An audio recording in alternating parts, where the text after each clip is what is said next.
అదే RTV app వార్తల్ని క్షణాల్లో చదివే అవకాశం ఉంటుంది. ఒక న్యూస్ పేపర్, ఒక టెలివిజన్ ఛానల్ మీ చేతుల్లో ఎప్పుడూ ఉంటాయి. నమస్తే, welcome to RTV. Tollywood top singer Kalpana suicide attempt చేశారంటూ కూడా వార్తలు వచ్చినాయి. దానికి సంబంధించి ఫ్యామిలీ మెంబర్స్ కూడా కొంత క్లారిటీ ఇచ్చే ప్రయత్నం చేశారు. సూసైడ్ అటెంప్ట్ జరగలేదు, ఫ్యామిలీలో ఎటువంటి గొడవలు లేవు అని చెప్పేసి ఫ్యామిలీ మెంబర్స్ కూడా చెప్పారు. అది ఎంతవరకు నిజం? అసలు కల్పన లైఫ్లో ఏం జరిగింది? తన కెరియర్ నుంచి ఇప్పటి వరకు తన లైఫ్ ఎలా ఉండింది? ఇటువంటి విషయాలన్నీ మాట్లాడదాం. ఈరోజు మనతో పాటు సీనియర్ జర్నలిస్ట్ భరద్వాజ గారు ఉన్నారు. సార్ నమస్తే. నమస్తే అండి. సార్, సింగర్ కల్పన గారు అంటే ఇంతకుముందు బిగ్ బాస్లో చూసాం, కొన్ని టీవీ షోస్లో జడ్జిగా చూసాం, అండ్ ఇంకా సూసైడ్కి సంబంధించి ఒక వీడియో కూడా ఆవిడ ఇంతకుముందు చేశారు. ఎటువంటి సిచ్యువేషన్ వచ్చినా సూసైడ్ చేసుకోవద్దు అని ధైర్యం చెప్తూ ఒక వీడియో కూడా చేశారు. అటువంటి కల్పన సూసైడ్ అటెంప్ట్ చేశారు అంటూ ఇప్పుడు వస్తున్న వార్తల మీద మీ అభిప్రాయం ఏంటి? నిజంగానే సూసైడ్ అటెంప్ట్ జరిగింది? చాలా సందర్భాల్లో చాలా మంది కంటే ముందు ఆవిడ స్పందించడం మనం చూస్తూ వస్తున్నాం. ముఖ్యంగా పుష్ప టైంలో సంధ్యా థియేటర్ ఇన్సిడెంట్ నేపథ్యంలో కూడా ఆవిడ ప్రెస్ క్లబ్లో స్పందించారు. మీడియా ముందు స్పందించి వన్ సైడెడ్గా చూస్తున్నారు విషయాన్ని, ఇటువైపు నుంచి కూడా చూడాలి, సెలబ్రిటీస్ యాంగిల్ ఎందుకు మిస్ అవుతున్నారు మీరు, వీళ్ళు కూడా మనుషులే కదా అని ప్రపంచానికి అదర్ సైడ్ అర్థం చేయించే ప్రయత్నం చేసింది ఆవిడ. కాబట్టి కొంత సామాజిక చేతన ఉంది ఆవిడికి. అలాగే విషయాల పట్ల ఒక అవగాహన కూడా ఉంది. తన ప్రొఫెషను తను అన్న ఒక పద్ధతిలో కాకుండా కొంచెం అవుట్ స్పోకెన్గానే పెడుతోంది ఆవిడ. అలాంటి వ్యక్తుల దగ్గర జనరల్గా ధైర్యం ఉంటుంది, బోల్డ్గా వ్యవహరిస్తుంది ఆవిడ చాలా సందర్భాల్లో. కాబట్టి ఆవిడ ఇలా సూసైడ్ అటెంప్ట్ చేయటం ఏమిటి అని ఒక చిన్న కన్ఫ్యూజన్తో మొదలైంది, ఏమిటి ఈవిడ అని. రెండోది, ఆవిడ కెరియర్కి సంబంధించి ఆవిడ ఫాదరు సింగరే, మదరు సింగరే, వాళ్ళ కుటుంబంలోనే మ్యూజిక్ ఉంది. ఒక మ్యూజిక్ ఫ్యామిలీ నుంచి వచ్చింది ఆవిడ. అందులో ఆవిడ దాదాపు 5వ ఏట నుంచి మొదలుపెట్టింది కెరియర్. 5వ ఏట ఆవిడ సినిమాల్లో నటనతో మొదలెట్టి, పాటలతో మొదలుపెట్టి బాలనటిగా కూడా చేసింది ఆవిడ. చేసింది. అలాగే వాసురావు గారి మ్యూజిక్ డైరెక్షన్లో పాట కూడా పాడింది ఆ ఏజ్లోనే. అలా మొదలైనటువంటి కెరియరు ఒక దశలో పాడద్దు అన్నారని చెప్పి వైవాహిక బంధానికి బ్రేక్ ఇచ్చినటువంటి సందర్భం కూడా ఉంది. అంటే కళాకారులకి వాళ్ళ కళ పట్ల ఎంత ఆరాధనా భావం ఉంటుందంటే దాన్ని కాదంటే ఎవరిని క్షమించని పరిస్థితికి వెళ్ళిపోతారు వాళ్ళు. అలాంటి ఒక పరిస్థితికి వెళ్ళటము, ఆ టైంలో కొంచెం డిప్రెస్ అవ్వటము, అలాగే పిల్లలు ఒంటరిగా వాళ్ళని ఎలా ముందుకు నడిపించాలి అనేటువంటి ఒక కన్ఫ్యూజన్లో ఆవిడ సూసైడ్ చేసుకోవడానికి ఒక ప్రయత్నం చేసినట్టుగా మనకి ఒక విషయం తెలిసింది ఈ మధ్య. ఇది ఈ ఇన్సిడెంట్ తర్వాత బయటకు వచ్చినటువంటి విషయం. అది కూడా చిత్ర గారు, గాయని చిత్ర గారు ఆవిడకి ధైర్యం చెప్పి ఆవిడని ముందుకు నడిపించారు ఆ రోజున. అంటే జనరల్గా ఏదైనా సూసైడ్ జరిగేటప్పుడు ఆ సూసైడ్ జరగడానికి కారణాలు ఏమిటి అనేది కనుక వెతికితే వాళ్ళకి బయట సమాజం నుంచి, శత్రువుల నుంచి వచ్చినటువంటి ప్రెజరు, ఈ గందరగోళం కొంత ఉంటుంది.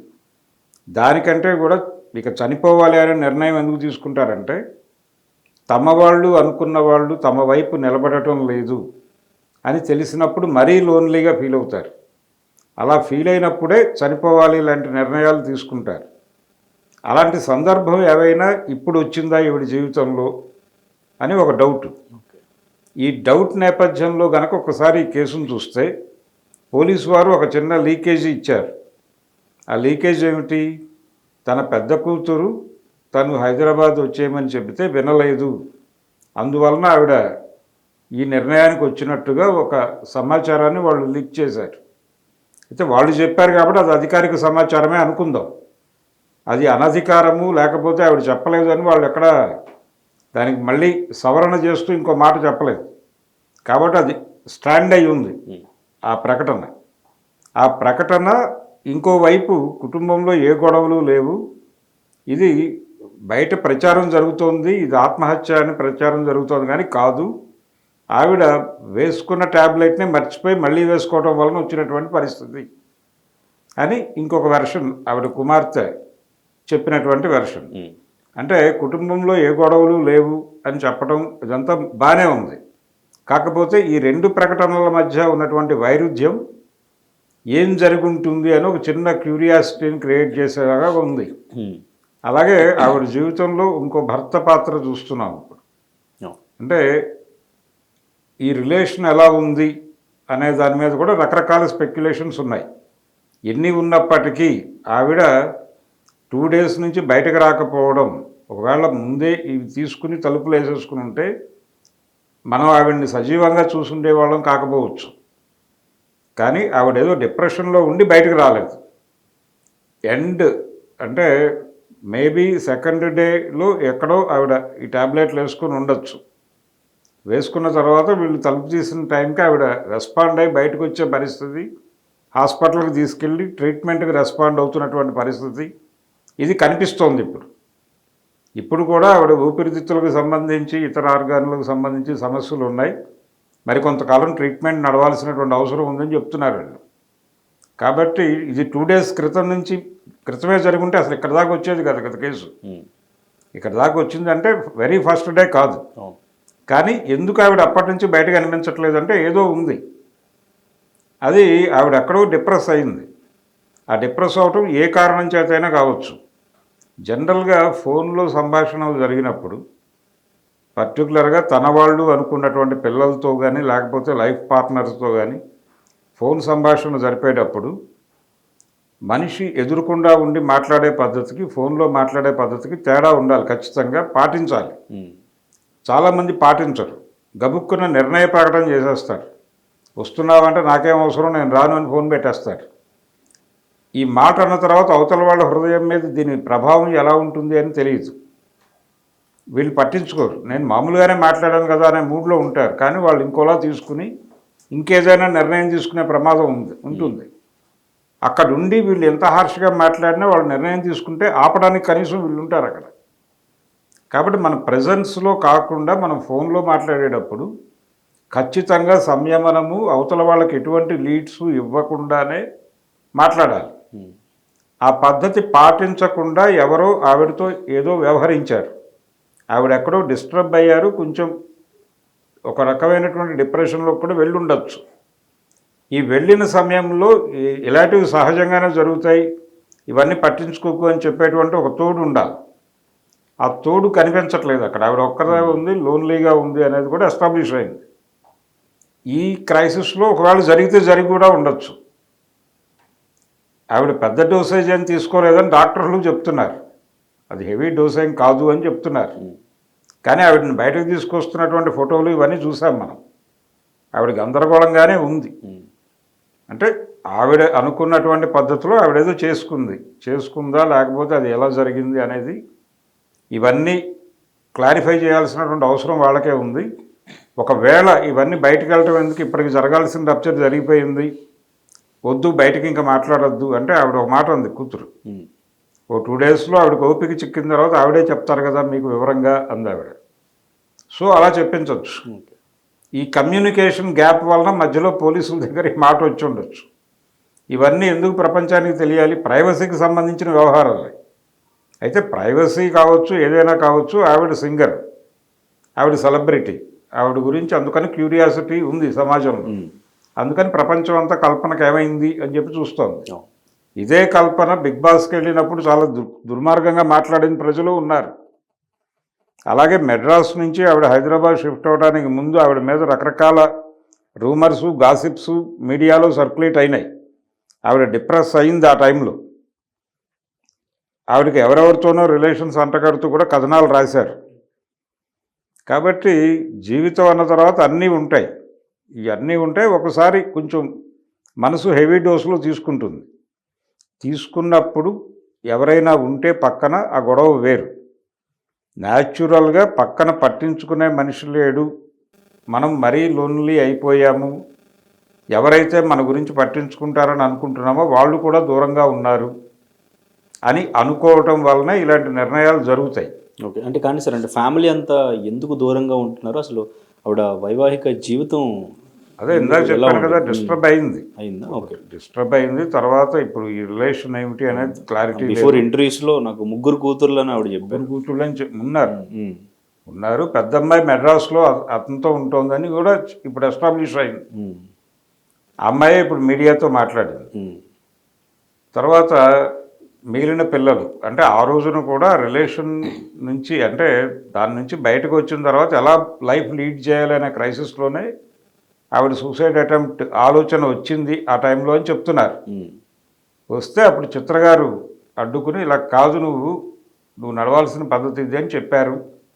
అలా ఆవిడ అలా డ్రైవ్ అయిపోయారు అనేది మనకు దొరుకుతున్న సమాచారం. అంటే ఇప్పుడు ఫైనాన్షియల్గా వెరీ వెల్ అని చెప్తున్నప్పటికీ కూడా ఆవిడ ఇంటర్వ్యూస్లో చెప్పారు, నేను ఆ టైంలో పిల్లల లైఫ్ సెట్ చేయడానికి నేను ప్లేబ్యాక్ సింగర్గా ఉన్నప్పటికీ కూడా ఒక ప్రోగ్రాంలో ఒక కంటెస్టెంట్గా నేను పార్టిసిపేట్ చేయాల్సి వచ్చింది. తర్వాత అది నేను విన్ అయ్యాను. అప్పుడు ఒక విల్లా కూడా గెలుచుకున్నాను నా కూతురికి ఇవ్వడానికి. నేను అప్పుడు అటువంటి సిచ్యువేషన్ ఫేస్ చేసినప్పుడు ఈవెన్ ఇండస్ట్రీ నుంచి కూడా మా పేరెంట్స్కి కాల్ చేసి మరి అసలు మీరు అమ్మాయికి చెప్పరా ఒక ప్లేబ్యాక్ సింగర్గా ఉండి ఇలా ఎలా చేస్తుంది అని చెప్పేసి. ఎలా చేస్తుందని ఒక ప్లేబ్యాక్ సింగర్గా ఉండి కంటెస్టెంట్గా ఎలా వెళ్తారు అని చెప్పేసి తిట్టారు అని కూడా చెప్పడం జరిగింది. రకరకాలు జరుగుతాయండి. అంటే జీవితం ముందుకు నడపడానికి ఇప్పుడు ప్లేబ్యాక్ సింగర్గా ఉంటే అదేదో కమిట్మెంట్తో ఉన్నటువంటి ఉద్యోగం కాదు. ఈ సినిమాకి పాటించినటువంటి మ్యూజిక్ డైరెక్టర్ తర్వాత సినిమాకి పాటిస్తాడని గ్యారంటీ ఏమి ఉండదు. వాళ్ళు చెప్పిన టైంకి పిలిచినప్పుడు ప్రాంప్ట్గా వెళ్ళి పాడేసి పేమెంట్ తీసుకుని బయటకు వచ్చేయటమే. అంతకుమించి అక్కడేమి పర్మనెంట్ అటాచ్మెంట్లు ఏమి ఉండవు. ఇదొకటి. రెండోది, మన సింగర్స్ను వదిలిపెట్టి ఎవరెవరినో తీసుకొచ్చి పాడిస్తున్నారు, వీళ్ళకి అవకాశాలు దొరకటం లేదు అనే ఒక గొడవ కూడా ఈ సందర్భంగా మొదలైంది. జరిగితే జరగచ్చు అయినప్పటికీ వీళ్ళ స్పేస్ వీళ్ళు వెతుక్కుని వెళ్ళిపోతున్నారు. బాలసుబ్రహ్మణ్యం గారికి ఒక టైంలో అవకాశాలు తగ్గినప్పుడు ఆయన ఏం చేశాడు, ఇమ్మీడియట్గా డైవర్ట్ అయ్యాడు వేరే వైపు. టీవీ ఛానల్స్లోకి డైవర్ట్ అయ్యాడు, స్టేజ్ పెర్ఫార్మెన్సెస్ ఇచ్చేవాడు. ఈ వైపు డ్రైవ్ అయిపోవటం వలన ఆయనకి అక్కడ కెరియర్లో గ్యాప్ వచ్చిందనేటువంటి ఫీలింగ్లో లేడు ఆయన. వాళ్ళు పిలవకపోతేనే నాకు ఇవన్నీ ఉన్నాయి కదా అనుకున్నాడు.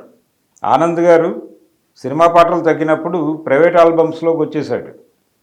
అద్భుతమైన జీవితం గడిపాడు. సౌందరరాజన్ గారు ప్రైవేట్ ఆల్బమ్స్, భక్తి ఆల్బమ్స్ చేసి ఆయన కెరియర్ని అద్భుతంగా నడిపాడు. ఇలా చాలామంది ఉన్నారు మోడల్స్. అలాగే ఇప్పుడు సింగర్స్ కూడా మెయిన్ స్ట్రీమ్లో అంటే సినిమా సింగర్గా మాత్రమే ఉండటం లేదు. టీవీ ఛానల్స్లో కంటెస్టెంట్లుగా వెళ్తున్నారు, జడ్జిలుగా వెళ్తున్నారు. రకరకాలుగా ఎక్కడ పని దొరికితే వీళ్ళ విద్యకి అనుకూలంగా ఉన్నటువంటి పని ఎక్కడ దొరికితే అక్కడికి వెళ్ళి తద్వారా కొంత డబ్బులు సంపాదించుకునే ప్రయత్నం చేస్తున్నారు. అంటే కల్పన గారి విషయంలో పర్సనల్ లైఫ్కి సంబంధించి ఆవిడ డిప్రెస్ అయ్యారంటారు, లేదంటే కెరీర్కి సంబంధించి?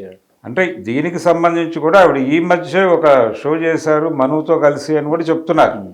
అంటే ఆర్థికంగా అంత పెద్ద ప్రమాదకరమైన పరిస్థితుల్లో ఆవిడ ఉన్నారని అనుకోనక్కర్లేదు. అది బాగానే ఉండుండొచ్చు, కానీ పర్సనల్ లైఫ్లో కూడా డిస్టర్బెన్సెస్ ఉండొచ్చు. వాటిని ఆవిడ కొంచెం ఎక్కువగా స్వీకరించి అంటే ఏదైనా సరే ఫైట్ చేసి బయటపడిపోదామనే నేచర్ కంటే కూడా ఇప్పుడు ఏమవుతుందంటే ప్రజెంట్ సొసైటీలో పర్టికులర్గా పిల్లలు, తల్లి, తండ్రి వీళ్ళు మాత్రమే ఉన్నటువంటి ఇళ్లలో జరుగుతోంది ఏంటంటే ఎవరి కంపార్ట్మెంట్లో వాళ్ళు ఉంటున్నారు. ఎవరు కూడా పక్క కంపార్ట్మెంట్లో ఏం జరుగుతుందో కూడా పట్టించుకోవట్లే. పిల్లలు ఏం చేస్తున్నారో తల్లిదండ్రులకు తెలియటం లేదు, తల్లిదండ్రులు ఏం చేస్తున్నారో ఏం ఆలోచిస్తున్నారో పిల్లలకు తెలియటం లేదు. ఇదివరకు ఓపెన్గా ఉండేది ప్రపంచం, ఇప్పుడు కంపార్ట్మెంట్లుగా మారిపోయిన తర్వాత ఎవరికి వారు నాకేమి కావాలి అనేది చూస్తున్నారు తప్ప పక్కవాడికి నేను ఏమి ఇవ్వాలి అని అనుకోవడం లేదు. ఈ టైంలో ఒకళ్ళనొకళ్ళు చాలా ఈజీగా గాయపరుచుకుంటున్నారు. అలాంటి సందర్భం ఏదో ఎదురైంది, అందుకనే ఆ మాట వచ్చింది. ఏది నేను రమ్మంటే మా అమ్మాయి రానుంది అనే మాట వాళ్ళు ఒక సెన్స్లో చెప్పుండొచ్చు. వాళ్ళు ఏమి ఈవిడ మీద వ్యతిరేకతతో ఆ మాట అన్నారని నేను అనుకోవడం లేదు. వాళ్ళ మనసులో వాళ్ళ మదర్ పట్ల విపరీతమైన ప్రేమ ఉండొచ్చు, కానీ ఒక చిరాకులో నేను ఇప్పుడు రానులే నాకు చాలా పని ఉంది అని కాజువల్గా అని ఉండొచ్చు. కానీ వీళ్ళున్న మూడులో అది హెవీ డైలాగ్ అవ్వచ్చు. అందుకని ఎప్పుడైనా సరే ఫోన్లో మాట్లాడేటప్పుడు చాలా సౌమ్యంగా ప్రేమగా మాట్లాడటం మంచిది ఎవరితోనైనా. ఇన్ పర్సన్ కలిసి ఉన్నప్పుడు మాట్లాడేటప్పుడు మీరు ఏ ఎమోషన్లోనైనా మాట్లాడండి. అవతల వాళ్ళు మీ భావావేశాన్ని అర్థం చేసుకోకుండా ఏదన్నా విపరీత ధోరణితో ప్రవర్తిస్తే కంట్రోల్ చేయడానికి మీరు ఉంటారు అక్కడ.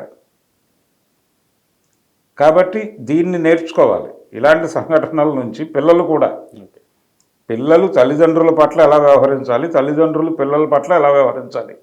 హాస్టల్లో సమస్యల్లో ఉంటాడు ఒక కుర్రాడు, వాడి మీద ఏదో పేరెంట్స్కి ఒక రిపోర్ట్ ఎడుతుంది. ఆ రిపోర్ట్ వెళ్ళిన తర్వాత వాళ్ళు మేనేజ్మెంట్ స్టాండ్ తీసుకుని కుర్రోడిని కంట్రోల్ చేసే ప్రయత్నం చేస్తారు. వీడి వెర్షన్ చెప్పనివ్వరు, చెప్పుకునే అవకాశం ఇవ్వరు. వాడు ఎవరితో చెప్పుకోవాలో అర్థం కాక జీవితానికి రాజీనామా చేద్దాం అనుకుంటాడు. అలా జరుగుతున్నటువంటి ఆత్మహత్యలు ఎన్ని చోట్ల మనం రెసిడెన్షియల్ కాలేజీల్లో. అంటే ఎవరికైనా సరే చెప్పుకోవటానికి ఒక తోడు ఉండాలి, ఒక కౌంటర్ ఉండాలి. ఆ కౌంటర్లు మూసుకుపోయిన సందర్భంలో ఎందుకు బతకాలి, ఎవడు వింటాడు నా గొడవ అనే పరిస్థితికి వెళ్ళిపోయినప్పుడు లోన్లీనెస్ పెరుగుతుంది. ఆ పెరిగిన పరిస్థితి వచ్చినప్పుడు ఇలాంటి సంఘటనలు జరుగుతాయి. ఓకే, ఇవి సిల్లీగా అనిపించవచ్చు, రేపు పొద్దున ఆవిడకే సిల్లీగా అనిపించవచ్చు. అరే నేను ఇంత చైల్డిష్గా బిహేవ్ చేశారా అని అనిపించవచ్చు ఆవిడకి. ఈ ఎక్స్పీరియన్స్తో ఆవిడ చాలామందిని గైడ్ చేయొచ్చు రేపు పొద్దున బయటకు వచ్చిన తర్వాత. ఏదైనా జరగచ్చు. ఒక మనిషి ఒకప్పుడు ఒకలా ఉన్నారంటే ఇప్పుడు ఈ ప్రభావంతో ఆవిడ్ని జడ్జి చేయడం కూడా తప్పే. గతంలో ఆవిడ ఒకసారి ఆత్మహత్య ప్రయత్నం చేశారు, ఇప్పుడు చేశారు అనే యాంగిల్లో ఆవిడ్ని జడ్జి చేయడం కూడా కరెక్ట్ కాదు. అలాగే మనకు ఒక సినిమా యాక్టర్ ఉన్నాడు రంగనాథ్ గారు అని. ఆయన ఒక దశలో ఆయన ఫైనల్గా సూసైడ్ చేసుకుని చనిపోయాడు ఆయన. అయితే దీనికంటే చాలా ముందు ఆయన ఎర్లీ డేస్లో కూడా చనిపోవాలనుకున్నాడట. అనుకుని తనకు తానే తమాయించుకుని ఆగాడు. ఈ విషయాన్ని ఆయన ఒక ఇంటర్వ్యూలో చెప్పుకుని ఇలాంటి సందర్భం వచ్చినప్పుడు మనం ఎవరైనా ఒక 2-3 ఫ్రెండ్స్ని వెతుక్కుని వాళ్ళ దగ్గరికి వెళ్ళిపోతే దాని నుంచి డైవర్ట్ అయిపోతామని ఆయనే చెప్పాడు. మరి అదే మనిషి కరెక్ట్గా ఇంటర్వ్యూ ఇచ్చినటువంటి 4 ఏళ్ల తర్వాత ఆయన సూసైడ్ చేసుకుని చనిపోయాడు. ఏమనాలి, పిల్లలు లేరు ఆయన దగ్గర, ఆయనకి ఏదో డిప్రెషన్ ఉంది లోపల, దాని చుట్టూ చాలా కథలు అల్లారు. అంటే పర్సనల్ లైఫ్లోకి వెళ్ళిపోయి కూడా మాట్లాడారు. అయితే వినటానికి దాన్ని చూసి గాయపడటానికి ఆయన లేడు కాబట్టి సరిపోయింది. కాబట్టి చాలామందిలో ఇది ఒక ధోరణి ఉంటుంది. ఆ ధోరణి ఉన్న వాళ్ళ పట్ల సాఫ్ట్గా వ్యవహరించాలి ప్రపంచం కూడా. ఇప్పుడు చాలామంది సింగర్లు దీని మీద తమ ఇబ్బందిని మీడియా ముందు వ్యక్తం చేశారు. ఆర్పి పట్నాయక్ కావచ్చు, మరొకళ్ళు కావచ్చు, వీళ్ళందరూ మాట్లాడారు. బాగానే ఉంది. సునీత గారు వీళ్ళందరూ బాధపడ్డారు. ఈ బాధని, ఈ సింపతిని ఆవిడ్ని నిలబెట్టడం కోసం వాడాలి. వీళ్ళందరూ వెళ్ళి మేమందరం నీకున్నాం, నీకే కష్టం వచ్చినా మాతో చెప్పుకో, మాతో పంచుకో, మేము తీర్చకపోయినా వినటానికి ఒకడు ఉన్నాడు అనే విషయం నువ్వు గుర్తుపెట్టుకో అని చెప్పి నిలబెట్టగలిగితే ఆవిడ నిలబడుతుంది. అది జరగాల్సిన పని. ఇది ఆవిడ వాంటెడ్గా చేసిందా, ఇది అన్వాంటెడ్గా మీడియాలో సర్క్యులేట్ అయిందా, ఈ గొడవ ఈ చర్చ అనవసరం. ఇంకా మరిన్ని వీడియోస్ కోసం ఛానల్ ని సబ్స్క్రైబ్ చేయండి. లేటెస్ట్ అప్డేట్స్ కోసం వాట్సాప్ ఛానల్ ని ఫాలో అవ్వండి. ఆ లింక్ డిస్క్రిప్షన్ లో ఉంది.